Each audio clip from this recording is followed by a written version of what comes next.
Shtëpia e Big Brother Kosova VIP 4 tashmë ka një lider dhe ai ishte i ri në moshë dhe kjo gjë u tregua mbrëm me preferencën e publikut ku pyetën se kush është banori më i preferuar dhe doli të ishte lëndrimi për të gjithë atë që ne kemi parë në këto 2 javë, me të gjithë atë energjinë e tij, me të gjithë atë vibe-in, me ato momentet ku është ironi, ku është komik, ku është gallata asaj shtëpie, por nga ana tjetër më e pa preferuar e publikut doli Hygerta,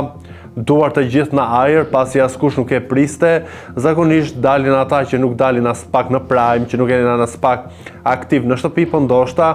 sipas asaj që po flitet është një shtysë e produksionit për të parë një dinamik tjetër nga Hygerta dhe për ta parë më të gjallë në lojë. Sa kaq unë kam dhënë publikun tim pyetjet e mia ku kam bërë një sondazh për të parë a ishin dakord që u shpall lëndrimi i preferuar apo jo, ku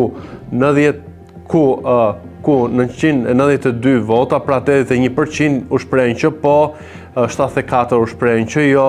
94 janë shprehur që e meritonte Eliona, kurse 19 vota që e meritonte Labinoti, e duke qenë të ky fundit ka vënë një bazë të fortë që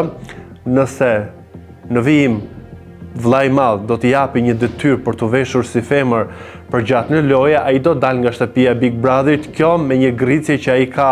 këto orët e fundit me lëndrimin, duke e pyetur për orientimin e tij seksual dhe duke u shprehur që nuk është normale që një mashkull të vishet apo të ketë edhe veprime si lëndrimi, duke e paragjykuar për këtë gjë kemi parë edhe kur u fut në shtëpi me informacionin që dha që Klodi dhe lëndrimi në sy të publikut po shikohen si çift.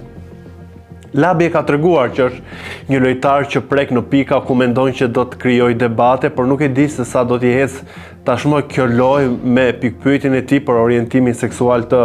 lëndrimit. Sa kaq ky fundit lëndrimi teksa është shpalli preferuar, po bën një lojë treshe me Edin dhe me Klodin për të parë se kush nga banorët tani më që ky fundit u shpall i preferuar do të qarkulloj tek ai dhe do të mundohet që të krijojë një lloj misie për hir të asaj që në publik lëndrimi shikohet si një lojtar i mirë dhe u preferuar duke u edhe u votuar. Por nga ana tjetër, ajo që unë dua të ndaj një pikë është që Klodi, për mendimin tim dhe në të gjithë atë aspektin që po e shikoj lojën, përpose ka një kimi, një feeling shumë të mirë me lëndrimin, po e përdor për lojën e tij. Pse e them këtë? Jo vetëm duke marrë nga energjia e tij, por mendoj që po hedh si karrem tek banorët e tjerë për të parë dhe për të matur ndoshta temperamentin, por edhe për të njohur më shumë kufijt apo edhe zgjuarsinë e lëndrimit si banor, se në fund ditës banorët aty janë për veten e tyre si një fitues është dhe do të bëjnë të gjitha narrativat, të gjitha lojrat për të dalë mirë në sy të publikut, por edhe me një tjetrin. Ndaj them që Klodi po e math mirë pulsin e lëndrimit për ta përdorur në lojë, për ta hedhur sa ndej këtej për të qenë ai lideri, se e ka të ekspozuar të qenurit lider që i pëlqen vetja, që ka një lloj atraksioni me veten e tij, me kamerën dhe të vetkënaquri, duke u treguar që unë jam këtu dhe që unë kam peshë në këtë lojë. Ndaj them që raporti i tij me lëndrimin sigurisht që është natyral dhe është origjinal dhe ka shumë pikpyetje që publiku tani më po i bën edhe besoj që do të plas ndonjë lloj debati, por sa i përket lojës e shikoj shumë këtë Klodin që është qepur pas lëndrimit për ta hedhur, siç thuhet në gjuhën e publikut, në gojën e ujkut, e sa i takon gojës së ujkut, një deklaratë që ka dhënë Dolce Ajon, që është në Grande Fratello me pushime një javore, e pyetur aty se është në lidhje, ka ditë në jetën e saj, pëlqen dikë, ka thënë që jo, është single, pra duke e ulur të gjithë ato që kemi parë me Edin, atë flirt, por do me thënë që për Dolcen Edi ka qenë i parëndësishëm, një flirt siç u tregua dhe në prajmin e së premtes, kur Dolce mori vesh lajmin që do të jetë në Grande Fratello, shkoi në studion e Big Brotherit të Kosovës, le themi e trishtuar, sa mori lajmin u gëzua, sigurisht që ka një vëmendje për të dhe ka një lloj interesi për të parë se çfarë do të bëj atje në Itali, nëse do t'ja marr dikush zemrën, do të qëndroj atje apo do të kthehet të premten për të vijuar rrugtimin e saj në Big Brother VIP Kosova, dhe pse për mua nuk është shumë normale, nuk është as pak normale, do të thoja, që një banor të dalë nga e shtëpi, që e dim që mund të marrë informacione edhe pse supozohet që produksioni ta ketë të mbikëqyrë 24/7, por sigurisht që e bën ndryshe nga lojtarët e tjerë që janë të izoluar dhe po e vijojnë rrugtimin e tyre. Sa kaq duke u mbetur tek pika e fundit, por që është edhe më e diskutueshme dhe më e debatueshme, e futjes së babait Tonit brenda në shtëpi në prajmin e djeshëm, ku i dha mesazhe që largohu nga Bia, afrohu me Elionën, pasi siç e kemi parë të gjithë, Eliona ka një simpati në publik, një vajzë që ka treguar vlera, ka një lloj finese, ka një lloj ëmbëlsie në lojën e saj, nëse mund ta quaj lojë, ku për disa ajo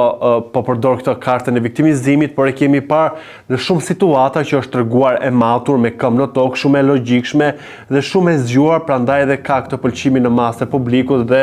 i kanë pëlqyer babait Tonit të gjithë ato videot edituese me ato shikime të një lloj raporti që po kërkohet nga publiku për të pasur midis Elionës dhe Tonit, edhe pse të dy pas prajmit të mbrëmshëm treguan që janë miq, edhe Eliona e theksoi disa herë që nuk ka një ndjenjë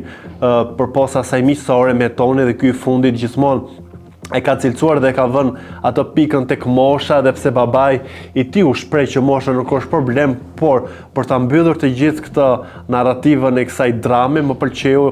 e Bias që e thumboi dhe tregoi hapur që nëse babai do të kishte kaq shumë besim tek Toni, nuk do të vinte për t'i diktuar dhe për t'i thënë largohu nga kjo se është pornostare dhe ofrohu me këtë se është e pëlqyera e publikut. Zakonisht